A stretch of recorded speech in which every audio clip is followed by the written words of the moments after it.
So I just read the first book of the Horus Heresy Primarch series, in which each one of the Primarchs gets an entire book dedicated to him. The idea being that these books give us a better understanding of each of the Primarchs. The first book is about the leader of the Ultramarines, Roboute Guilliman, and you're probably wondering if it was any good. Well, no, it was pretty shit actually. The book follows the Ultramarine Legion as they retake a planet from the Orcs under the command of the Primarch Roboute Guilliman. And that's it basically. In terms of fleshing out the Primarch and the Ultramarines, the book only really gives us one cool characteristic. The Ultramarines constantly analyze the situation by making a combination of theoretical and practical, the first one being the applicable theory, and the latter being the way to execute it. But the theoretical-practical combinations aren't even all that clever. Sure, some are okay, but even those don't get much further than basic management skills or basic military strategy. Then however there are also some ridiculously bad ones. For an example, at one point a massive orc vehicle arrives. Guilliman comes up with the following just genius plan. Theoretical, the orc tank provides much morale, and if a single warrior can defeat the big tank, well then that would be good for our morale and bad for theirs. Practical, charge at it, alone, through an entire army of orcs, and shoot it. Although he phrases it a bit differently, I'd expect something like this from maybe Angron or Russ, not from the guy we are supposed to believe is the pinnacle of military strategy. Obviously he succeeds, but adding 10 inches of plot ceramide to a character doesn't suddenly make him a cool character. Not to mention that while it's a cool gimmick at first, it gets old very quickly with every character saying theoretical this, practical that every 5 seconds. My personal biggest annoyance, however, is the constant lack of logic in this book. To give some examples, but there are many more, Guilliman gives the order for the tanks to stop shooting if they get close to the ruins on the planet, as he wants to preserve those ruins. Then on literally the next page, the size of the ruins is described by describing how easily the tanks are entering the ruin through the massive doorway. Cute, but why in the Emperor's name are you moving all the tanks into the one location they are absolutely useless from, while at the same time moving them away from the rest of the Ultramarines that are still fighting for their lives? Another one is the stupidness of the Ultramarines assault in general. The Legion arrives at an almost uninhabitable planet with no human survivors.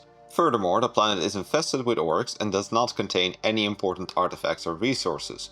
So naturally, the Ultramarines decide to immediately drop the entire Legion to the surface without performing any form of serious scouting, after which they are then constantly surprised that things are not going as they expected. Yeah, obviously your hypothesis will be incorrect if you haven't even bothered to perform some due diligence. Now this in itself is pretty stupid. What makes this idiotic is that the Ultramarines and Guilliman himself are constantly shit-talking the orcs about their way of warfare. Guilliman even calls it an insult to the conduct of battle, to charge at your foes so recklessly as the orcs do. Meanwhile, cue the Ultramarines who are doing the exact same thing. At least the orcs aren't such upstuck hypocrites about it. Then let's talk about the writing itself. Annandale seemed to really want to convince the reader that the Ultramarines are strategic and the orcs are savage. Just by word choice alone, apparently. So we get quite hilarious sentences like how Guilliman strategically punches an orc in the face.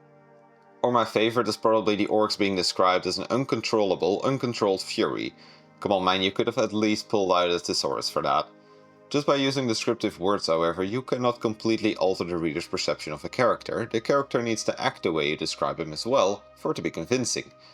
So in this book you get this weird contrast of the Ultramarines being described as strategic and analytical, while doing the most idiotic things, and on the other hand the orcs being described as uncontrollable uncontrollables, who seem to be better at tactics than Guilliman.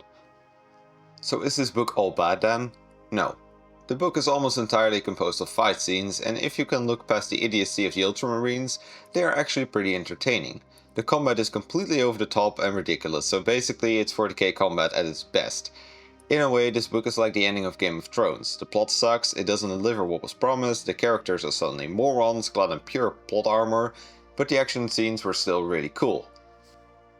All in all, I'm giving this book 2 out of 5 Black Library stars. This book promises to be about the Primarch of the strategic Ultramarines, but feels like 100 pages of bolter porn about some unnamed world eaters. With the book somehow being so shit that the bolter porn ends up being its best and while only redeemable feature. Now as I promised on Twitter, I'll be putting all the Primarch books in a tier list from here on out, so as you might have expected, the Guilliman novel obviously comes under the Alvaris novel. This list is not very useful as of yet, but I think it will be pretty cool to see how the list looks once I have some more reviews done. Anyway, that's all I got for you today. Bye!